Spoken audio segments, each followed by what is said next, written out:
Un niño crece 22 siglos mientras cuida las bolsas de mamá en el mercado Túpac Amaru II. Anda, Hipólita, sálvame, arráncame del mercado, sácame este pulso de cemento. Quiero enterrarme y salir pájaro, rodar como tuna, zumbayo. Quiero hacerme solito y a mano la carretera Ayacucho Cangallo, Ayacucho papá, mis abuelos. Allá puedo hacer el amor sin herirme las rodillas. Allá puedo zapatear polvo y hacerme relámpago. Creo que allá papá no estará tan viejo a las 8 de la noche. Allá no todo se mueve, pero todo tiene vida. Se hace raíz o va para el cielo. Crece conmigo y sopla guainitos de madrugada. Aquí todo se me va en sacos y cajas o se me hace papel. Quiero tierra, mamá. Quiero hundir mis pies y cosecharme niños en el pecho, mamá Hipola. Bajar a la quebrada, gritar tu nombre y oír el mío de regreso. Quiero de mote mis caldos, de mote mi corazón. Quiero crecer fuertote, mamá. Viajar la ruta, corazón, zapato, corazón, tus manos. Y volver al mercado. Salvarlos a todos un poquito. Salvarme con ellos. Antonio Chumbile, ex militante del colectivo Tajo. Sus poemas fueron publicados en varias antologías nacionales y extranjeras. Publicó su primer poemario Mashka el 2015. Bienvenidos a Memorias del Subsuelo, pues el día de hoy estamos visitando al escritor Antonio Chumbile. Él pertenece a uno de los grupos que dejó huella, que se formó, se originó en la Universidad Federico Villarreal, ¿no? Que es el grupo Tajo, un grupo muy importante. Está aquí para contarnos un poco acerca de su obra y también hablarnos un poco sobre estos movimientos o de estos grupos y también, por supuesto, hablar un poco de poesía. Bueno, hoy por hoy pues se ha visto que estos grupos ya, o en las universidades se ha visto una ausencia tremenda de estos grupos. Pero antes que nada, ¿cómo estás, Chumbile? ¿Qué tal, hermano? Gracias por la invitación y por la reunión. No siempre es fácil conversar de poesía, pero creo que cuando hay amistades fluye mejor. Y nada, pues en Tajo estuve un tiempo, pero ahora, como tú mismo dices, también esa ausencia se ha visto en las zonas públicas, así como dentro de cada uno también. Pero quién sabe qué viene después de eso, ¿no? Pero más o menos, ¿a qué se debe esos fenómenos? Tú que has integrado un grupo muy fuerte, hoy por hoy ya casi en las universidades ya no se ve estos grupos de literarios, ¿no? Que juegan un rol muy importante. En la Villarreal estaba, por ejemplo, se fundó Hora Cero, ¿no? Y otros grupos que también, Noble Caterva, por ejemplo, también, ¿no? Y el grupo Tajo también, que sale de la universidad, ¿no? Entonces, ¿cómo has visto tú esa visión? Quizá ya no hay tantos grupos vinculados por un fin estético, pero sí veo muchos proyectos. Hay muchos proyectos, digamos, impulsados por responder a la crisis actual. La gente se está reuniendo. Lo que sí, la cuestión estética se está volviendo ya un tema cada vez más personal, a pesar de que hay muchas cosas en que se coincide. Probablemente se deba a que este individualismo, ¿no? Que se está ya no solamente se está imponiendo, sino ya sale de uno mismo. Yo lo veo mucho en los chibolos. Probablemente se deba a eso, a que ya no podamos reunirnos más que por una causa exterior, pero ya no por cosas tan íntimas como la poesía o la estética, ¿no?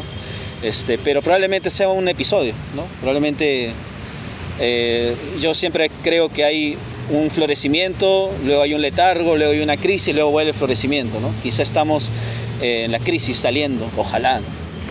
Para tener un poco en contexto, para que la gente pueda entender, ¿cómo fueron tus inicios en la poesía? Si nos puedes contar un poco acerca de ello. Siempre difícil responder, pero a ver, ahora lo que se viene a la mente es bueno, gracias a mi mamá, que en casa nunca había libros hasta que cuando vivíamos como guardianes de una empresa constructora, a casa llegaban materiales de construcción, ¿no? Desde ladrillos, herramientas, desmonte, y entre eso también llegaban libros. Y mi vieja pues los recogía, y ahí es cuando conozco a Vallejo, Dostoyevsky. Y luego ya en la universidad de la Constelación crece, y más que crecer es como que ya me empiezo a ubicar entre, justamente, además de Vallejo, Rose, conozco a Hora Cero. y ahí noto que ya, ¿no? Además de ser, digamos, como polvo en el espacio, ya una estrella ya con una órbita, ¿no? Que en ese caso, en ese tiempo era, digamos, todo lo que se vincula a migración, a poesía que llaman algunos coloquial, relacionada a lo cotidiano, el peruano de a pie. Y ahí me encontré y me sigo buscando, ¿no? Creo que por ahí es donde empecé. Ahora también eso fue gracias a que entré a la carrera de literatura, a la cual también entré por azar, también gracias a mi vieja, que en una llamada telefónica, porque para ella también era nuevo el mundo de la universidad, soy el primero en mi familia que entra a la universidad, me llama por teléfono y me dice que tenía 5 minutos, en esos tiempos que no había celulares, tenía 5 minutos para decir mi carrera. Te vuelvo a llamar en 5 minutos. Y ahí es donde estaba entre Derecho, Ingeniería Civil y Literatura, ¿no? Y escogí Literatura. Así que ahí es donde ya empecé a encontrarme más entre otros autores, pues. Quién sabe cómo habría sido la historia, ¿no? Si no hubiera sido por esos 5 minutos. Hoy por hoy ya te arrepientes, ¿cómo va ese punto? ¿Cómo has tomado? No, creo que no, para nada. Sí, tarde o temprano creo que la poesía tiene una fuerza gravitatoria fuerte, sobre todo cuando tienes muchas cosas que callas en tu vida, ¿no? Y bueno, mis viejos llegaron aquí tuvieron que huir de Ayacucho por el terrorismo, y tener un hijo, mejor dicho, ser migrante y tener un hijo en una ciudad que no conoces, muchas cosas también se la trasladas al hijo, esas dificultades, ¿no? De adaptarse. Y todo eso cuando se acumula, tarde o temprano explota en el arte, ¿no? Puede haber sido música, puede haber sido hip hop, pero en este caso fue la poesía. Pero quién sabe más adelante que se puede transformar, ¿no? Hay algo interesante en tu vida también. Tu familia es de Cangallo, ¿no? Me contaste que eres de familia migrantes que ha venido. ¿Cómo ha sido la situación de adaptarte en una ciudad tan extraña o ajena como es la capital o Lima, ¿no?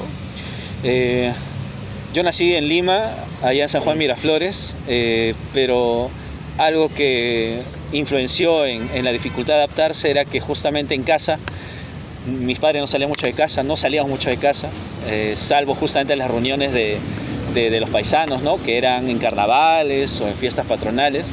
Pero aparte de eso, más que nada mi educación fue como que fui formado por 2 ayacuchanos dentro de casa, y esa formación contrastaba con lo que lo he encontrado afuera, ¿no? Yo viví mucho tiempo en San Juan de Miraflores, en Villa Salvador, y ahí pues algo con lo que coincidimos con ellos fue, por ejemplo, de sufrir racismo, ¿no? O sea, en primaria, secundaria sufría de racismo.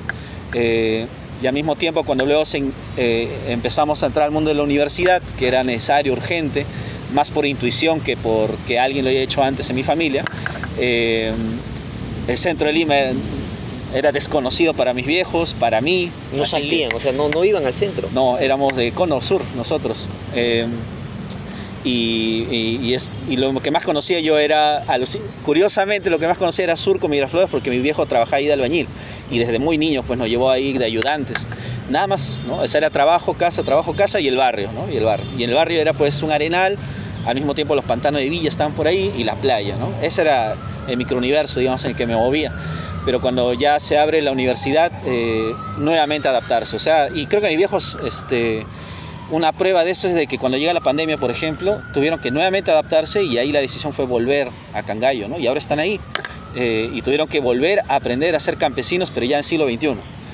Así que la adaptación nunca termina, creo, para un migrante. Sí.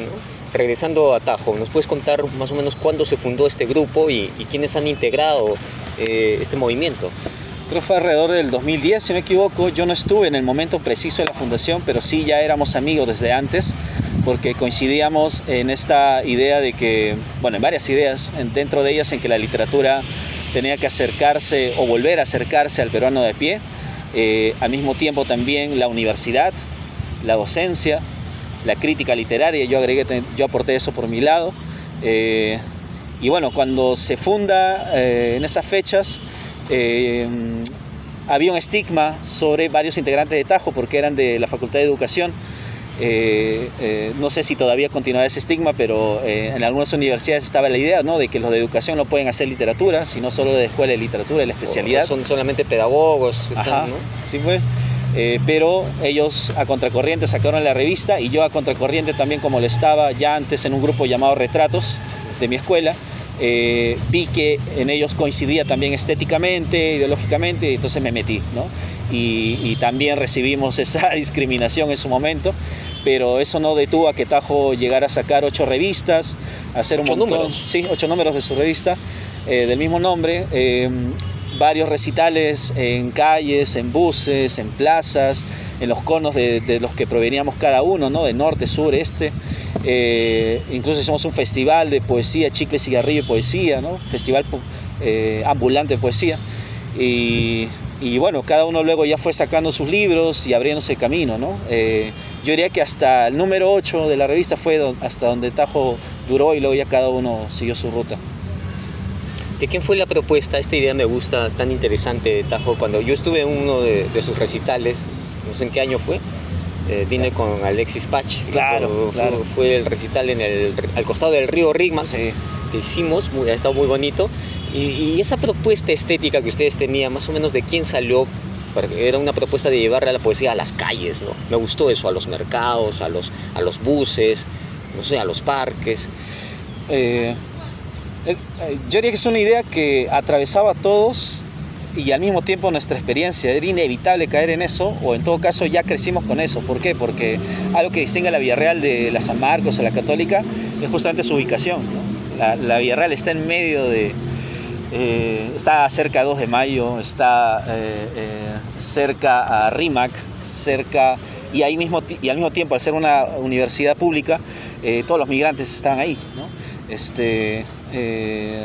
Así que hablamos de bohemia, pero también de muchos peruanos de a pie, ¿no? Por decirlo así, ¿no? Como les llaman ahora. Y eso era inevitable, tener que escribir sobre el smog, el tráfico, los ambulantes, la gente en situación de calle, los poetas abandonados. Era inevitable, todos ya escribíamos un poco sobre eso, pero quizá lo que hizo que no nos sintiéramos solos ni locos, como dicen, fue el haber encontrado a los poetas de Hora Cero, ¿no? Ahí encontramos un eco, y que al mismo tiempo ellos se han formado ahí, justamente, ¿no? Creo que eso también no es casual. Así que yo diría que no, todos aportaron su lado. Yo por mi parte también creo que aporté de alguna manera la parte migrante andina, ¿no? Ellos ahí el sabor también de cada uno de sus distritos, porque eran del Agustino, de Rímac, Cono Norte, y yo ni había Salvador. Así que... Había Comas, no, el Agustino, ¿no? Ajá, Agustino, justo ¿no? Ahí, pues, ¿no? Es donde llegaste. Claro. Así que sí, fue un gran caldo donde cada ingrediente llegó, y sin ese ingrediente el caldo no sería el mismo, ¿no? De todo, ¿no? Sí. Se ha mezclado una fusión tremenda, ¿no? Sí. Y ahora se habla mucho que han tenido una rivalidad con otro grupo. No sé si esto es un mito, o se hablaba de un grupo que era Mutrantes, que ellos estaban muy pegados a la poesía de Verástegui y ustedes a la poesía de Juan Ramírez Ruiz. ¿Cómo fue eso? Si nos puedes contar. Sí, hay un montón ahí de mito, hay un montón de farándula también, hay algunas cosas ciertas también. Sí. Quizá eso también venía de mucho antes, no con Mutrantes o con los poetas que están ahí involucrados, sino cierta literatura que Tajo rechazaba. En el primer número, sobre todo de la mano de Manuel Grau, se escribe el manifiesto contra la literatura formal, algo en lo que en buena parte yo todavía creo, ¿no? Es que en contra, pues, de esta, por decirlo así, esta inclinación que muchos autores tienen por profesionalizarse, más buscando un reconocimiento que buscar responder o gritar en la literatura, que es lo que más sigue a mí llamándome a escribir, ¿no? O sea, y a varios de Tajo todavía creo.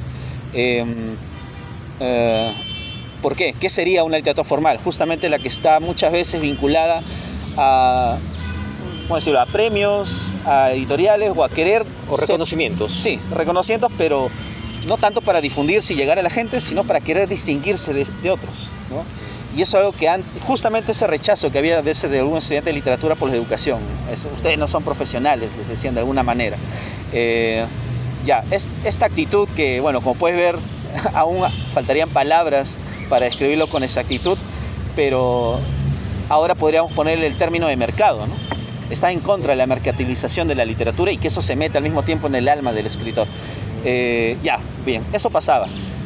Ahora, volviendo a lo de Mutrantes, nuestra idea era justamente cuál era la trinchera. Para oponerse a eso era la experiencia del peruano de pie. Por lo tanto, gran parte de la literatura que no prestara atención a esta experiencia podía caer en artificios, ¿no? Y esa era un poco la idea que en ese tiempo teníamos, ¿no? Sospechábamos de la literatura que usaba demasiado artificios estéticos, ¿no? Ahora o lo alegórico, ¿no? Claro, exacto.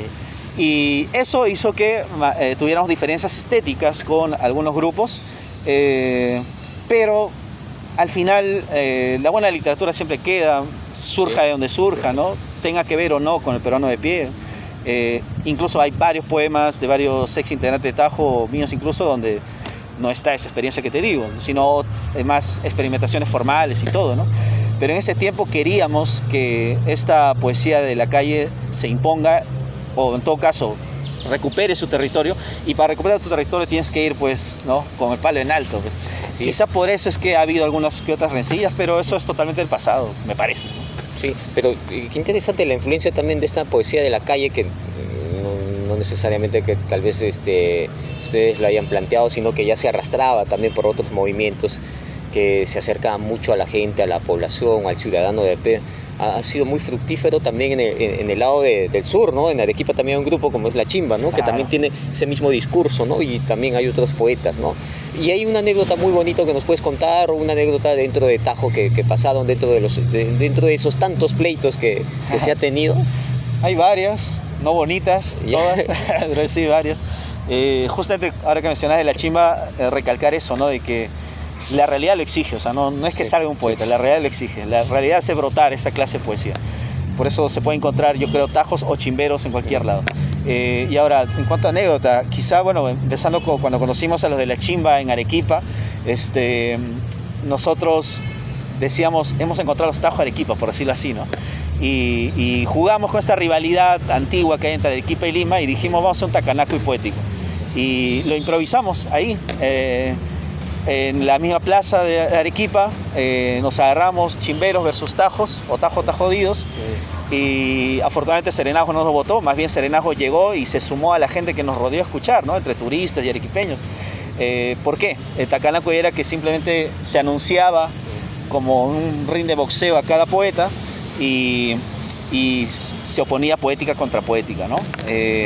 Y llegamos al punto de sacarnos el polo, ¿no? De pecharnos a ratos, ¿no? Y eso terminó al final en una hermandad bonita en ese tiempo, ¿no? Y con botellas también con botellas. Terminamos en un parque donde por ese elixir tan popular que es la piedra, que le llaman allá, ¿no? Ese trago con el que supuestamente terminas al día siguiente ciego o despiertas oliendo a querosene.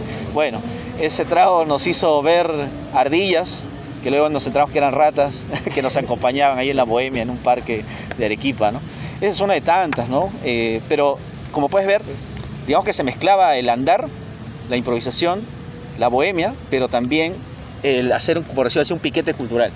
Y eso se repitió muchas veces hasta acá también, ¿no? Así surgió el Festival de Poesía Ambulante de Lotajo, porque, por ejemplo, la pancarta la hicimos un día antes con plumón, ahí en un parque por el barrio de uno de los integrantes, y al día siguiente íbamos con la pancarta, un megáfono y otros poetas invitados a Mercado Unicachi, a Mesa Redonda o al Parque Industrial de Villa Salvador, ¿no? O sea, siempre va de la mano todo. ¿Qué es lo que más extrañarías entonces de Tajo ahora, hoy por hoy? ¿Qué? Creo que es lo mismo que extrañaría cualquiera que extrañaría de la adolescencia, la juventud o la infancia, ¿no? Creo solamente eso, esa idea, esa sensación en que todo es nuevo, en que lo puedes hacer todo. Ya con el tiempo, ¿no? Uno, lamentablemente esas ideas se endurecen, se maduran, pero ya tienes que afilar el arma para poder entrar y abrir un nuevo camino en lo viejo, ¿no? Porque ahora estamos repletos de lo viejo, creo. Solamente eso, creo. Pasando ahora a tu libro, a Mashka, ¿se puede decir que esto es una poesía vital de la vida, de la calle? ¿Cómo se ha construido, cómo lo has estructurado este libro? Bueno, primero, como intento hacer cada vez que escribo, procuro que el poema responda más a un grito, a una emoción, a un grito, a una necesidad de arrojar algo, ¿no? no tanto de construir una estética nueva, no necesariamente proponer una teoría o descubrir una verdad. Pero luego en el camino ya se mezcla. Y ahora, así surgieron los primeros poemas de Mashka. Fueron gritos de un niño que justamente no podía hacer eso en el trabajo, en la casa, no podía hacer eso en el colegio, y lo pudo hacer ahí en el papel. Pero luego me di cuenta de que estaba muy vinculado a la rutina, ¿no?, de cualquier trabajador, ¿no?, la semana. Yo sé que cada persona que lleva años y años trabajando en un oficio, digamos, rutinario, sea el que sea, tiene muy marcado en la piel, hasta en el cuerpo, en los órganos vitales, qué diferencias tiene el lunes de un martes, de un miércoles, de un jueves, de un viernes, ¿no? Está muy marcado eso. La frase típica ahora que el viernes es viernes, el cuerpo lo sabe, ya un trabajador lo tiene claro para cada día. Y eso dije, los poemas tenían ese sabor, esa gravedad de cada día, ¿no? Y es por eso que al libro le di esa estructura de la semana, pero empieza justamente con un domingo, ¿no?, con el nacimiento del poeta y el nacimiento de Dios, digamos, y termina un sábado en que al mismo tiempo terminas libre ya sea para la bohemia o hacer lo tuyo, pero al mismo tiempo también terminas destruido por toda la semana laboral, ¿no? Es una dicotomía ahí que está ahí, ¿no?, creo. Sobre todo acá en la capital, ¿no? Uno creo que está esperando siempre el fin de semana, ¿no? Sí, es triste, tiene mucho de triste eso, pero es muy distinto al horario en el campo, por ejemplo, ¿no? Sí. Hace poco estaba en Cangallo y ahí a veces te olvidas qué día es qué día. Más bien ahí te marcan las estaciones o el canto de un ave o el estado de crecimiento de las plantas. O también la posición del sol, ¿no? Entonces, ya es la hora de almuerzo, ¿no? Claro, y ahí influencia en tu estado de ánimo, ¿no? Y ahí, por ejemplo, quizá ya la poesía no sea tanto para gritar, sino cantar, quizá, ¿no? Aunque ahora ya cambia mucho cuando, por ejemplo, desde la ciudad llega la represión allá y ahí ya tienes que gritar cantando o viceversa.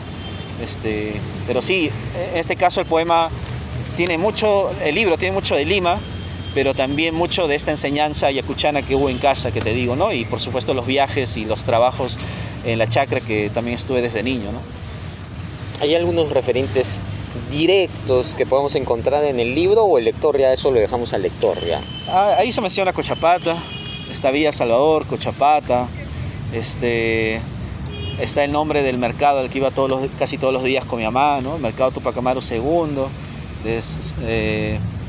Hay muchas personas con nombres también propios. Me era inevitable que la poesía, como salía de la realidad de un grito, tenía que volver a la realidad gritando, ¿no?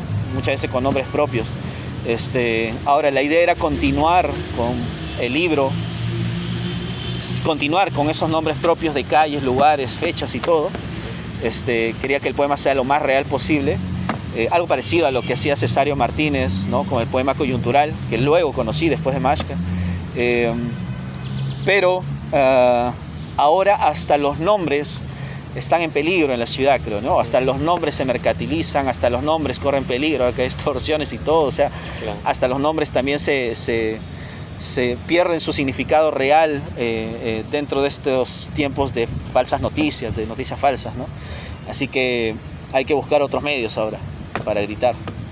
Interesante, Mashka, ¿no? Que son sus epígrafes, que es muy original estos epígrafes, y muchos de estos epígrafes son tal vez de la gente cotidiana, del día a día, quien los escuchas y en ese mundo de inmediatez o en su cotidianidad nos pueden decir cosas tan profundas. ¿Cómo surgió la idea de poner estos epígrafes, ¿no?, tan interesantes? La primera vez que me lo preguntan y creo que no sabría decirte cómo ocurrió. Quizá el primer epígrafe, el de Dios, se me ocurrió. O sea, siempre he tenido una obsesión con Dios, o al menos esos tiempos, y en hacerlo hablar, pero no en la Biblia. Yo sé que la Biblia no dice todo, digamos, ¿no? Pues si Dios existiese, no, en la Biblia yo sé que no he dicho todo, y quería hacerle decir justamente lo que no nos dice ahí. Y cayó por su peso esa frase de no puedo detenerme. Creo que Dios la puede haber dicho. Y ahí ya surgió, ¿no? Si Dios puede hablar, entonces ¿por qué no también mi vieja, mi profe, la gente que he escuchado por acá, y varios de esos son reales, o sea, no he creado ni quitado nada. Uno de ellos incluso sale también de una señora que vi en televisión, ¿no? También creo que hay una prostituta, ¿no? También justamente estaba yo en una banca acá en 2 de mayo escribiendo y por mi espalda pasa y dice eso, que lo que está ahí, perseguida por un sereno, y dice exactamente lo que dice ahí, ¿no? En realidad en Lima tú te puedes sentar en cualquier banca y escuchas toda clase de historias de gente que pasa. Desde tu jefe incluso, ¿no? También, o el jefe de cualquiera, ¿no? Solo tienes talento para sacarte la mierda. Puede ser en cualquier trabajo, en cualquier jefe quizá, puede aplicarse. ¿Y cuánto te ha ayudado la oralidad mismo? Acá la oralidad, creo que esa oralidad tal vez es por la misma herencia que ya vienes de Ayacucho y todo, que te ayuda muchísimo, porque muchos de estos esa oralidad andina está plagado en este libro. Sí, a mí a veces justo aprovecho, ¿no? Como estamos soltando, ¿no? A veces me molesta que solamente vinculen la oralidad a la coloquialidad de los 60, 70, ¿no? Como suele hablarse de la literatura oficial, pero no, la literatura peruana ha sido oral desde Huampó Mayala, y desde ahí ha viajado de alma en alma, más que por una corriente literaria, más es por lo que cada uno ha vivido. Y en mi caso era inevitable, porque algo que también noté y notábamos con varios amigos en esos tiempos, primeros años de escritura, era que teníamos carencias en nuestra formación. O sea, si bien estudiaba literatura, en los primeros años no podía yo necesariamente enseñar redacción. El español mismo se me hacía complicado porque yo había crecido con la oralidad yacuchana de mis viejos en casa. Eso es lo que me enseñó a mí a hablar, y la de mi barrio, ¿no? Y aún creo que la ortografía, la escritura en el papel, está debería ponerse más al corriente a la oralidad y la realidad. Lo que hacía González Prada me sorprende que no se haya repetido. Esto de eliminar las H, reemplazar la G por la J. Me parece increíble que no se haya repetido e insistido en ese camino. Yo creo que se debe insistir. La oralidad es una necesidad vital, física, de la lengua prácticamente, y del alma, ¿no? Cuando uno está molesto no dice concha de su madre, ¿no? Dice lo que sale, y las sílabas que pesen salen ahí. Así que yo creo que es una necesidad vital, y bueno, ahí influenció a mis viejos, amigos del barrio, y luego más adelante ya se reafirmó leyendo a los Horaceros también, por ejemplo, o Leoncio Bueno también, ¿no? O también hip hop, la música, los guainos también. Que también es oral, ¿no? Utiliza Totalmente, mucho la totalmente. oralidad, ¿no? Oral y con jerga y con todo. Y eso ayuda también a crear nuevas palabras. Yo creo que las palabras que salen de la oralidad tienen más trascendencia a veces que las que surgen simplemente de un artificio verbal. O que están en el diccionario solamente, ¿no? Totalmente. Claro. Los diccionarios se van a olvidar. Sí, claro. Entonces, la oralidad, bueno, ese es un recurso que está muy plagado en esto, y eso reafirma, o mejor dicho, está estructurado también gracias a los epígrafes, que son relatos, testimonios, ¿no? Se puede decir, ¿no? Orales o frases de las mismas personas quienes aparecen, ¿no? Este libro tiene tal vez algo marcado en algunos autores, es decir, ¿tú has tenido alguna influencia de algún autor que podamos notar también aquí? Creo que esos primeros años de lectura fue bastante caótico, o sea, rebotaba entre Vallejo y Rose, como dije, pero también, por ejemplo, entre Vargas Llosa y Arguedas, ¿no? En esos tiempos juveniles ambos me gustaban casi por igual, pero luego cuando ya fui conociendo algunas herramientas teóricas en la carrera de literatura, entendí mucho mejor a Arguedas, y como dice Hillera, ¿no? O sea, te cambia. Yo diría que esa ha sido una de las mayores influencias. Arguedas, Juan Ramírez Ruiz, Leoncio Bueno, guainos de mis viejos, el habla de mis viejos, el habla de los albañiles y amigos de mi viejo con los que trabajaba. ¿Y quién más? Bueno, siempre cuando trato de hacer memoria de autores que influencian, siempre se me escapan varios, pero esos son los que recordaría ahora. Quisiera ver uno más, de repente, quizá. A ver, ¿quién? Nada, mano. Amigos ahí de la Villarreal, sí. Está en la cuarta edición, esta es la cuarta edición de Mashka. Sí, ha habido ediciones apócrifas, ediciones cartoneras. Falta que te pirateen, que sería lo genial, lo que tanto estás esperando, lo que esperamos, ¿no? Claro, ahora muchos lo esperan, ¿no? Ahora se ha vuelto una moda querer que a uno lo pirateen, pero en mis tiempos eso era normal. Ahora, sí, alguien lo soltó en internet. PDF. El PDF lo han soltado, no sé quién hasta ahora, estoy averiguando. Pero ya espero que salga otra edición de repente, ¿no? Con algunas cositas que me gustaría agregar, incluir, porque cada edición, como la misma escritura, ha sido entre hecho con amor, pero también con tropiezos, ¿no? Así que siempre se puede mejorar. ¿Cuáles son tus nuevos proyectos ahora, Antonio? Ordenar los miles de borradores que tengo. Creo que he salido, o estoy saliendo recién, como una especie de túnel o tormenta en la que durante mucho tiempo he dejado de creer en la poesía, y eso impedía, o incluso a propósito hacía que no acabara los poemas que escribía. Pero no dejaba de escribir, pero no los acababa, porque para mí acabar un poema, o sea, un grito no se acaba en un momento, ¿no? Se acaba cuando se te va el aire. Pero luego ya lo puedes transformar el grito en una canción, ya un poco calmándote y corrigiendo, ¿no? Porque yo también corrijo bastante, son gritos, pero los corrijo también bastante. Así que ahora estoy en ese proceso, que es el más difícil, pero espero que alcance la vida para eso, ¿no? Estoy en eso. Bueno, ya para terminar, no sé si nos puedas recomendar a nuestros seguidores tres poetas o tres poetas que son de cabecera, o que tú los lees permanentemente o regresas a ellos. Bueno, aparte de los que ya mencioné, de los cuales, por cierto, entre los que mencioné, es urgente que se difunda su obra poética completa. Solo se conocen a veces poetas o libros, poemas o libros sueltos. Agregaría entre ellos a la gran Dida Aguirre, al gran Efraín Miranda, además de los clásicos, ¿no?, que ya conocemos, ¿no? Insisto en todos los libros de Juan Ramírez Ruiz, de Cesario Martínez. Y bueno, entre los contemporáneos, por ejemplo, estoy esperando la última producción de Rafael Mejía, por ejemplo, ya sea de música o poesía, que a veces son lo mismo. O por ejemplo Raúl Ticona también, que justo hace poco discutíamos sobre ese tema de migración y todo, y me decía algo interesante, ¿no? Me decía, le incomodaba de que actualmente muchos poetas estén hablando de la coca sin que hayan chachado coca, o que no lo tengan como práctica cotidiana, ¿no? Decía él. Y bueno, él pronto va a sacar un libro llamado Cachinismo, algo que en lo que también coincidimos en el pasado, y ya pues creo que ahí van a seguir buenas cosas. Bueno, gracias Antonio, ha sido un gusto tenerte en Memorias del Subsuelo. Esperamos verte pronto. A ti, Marco.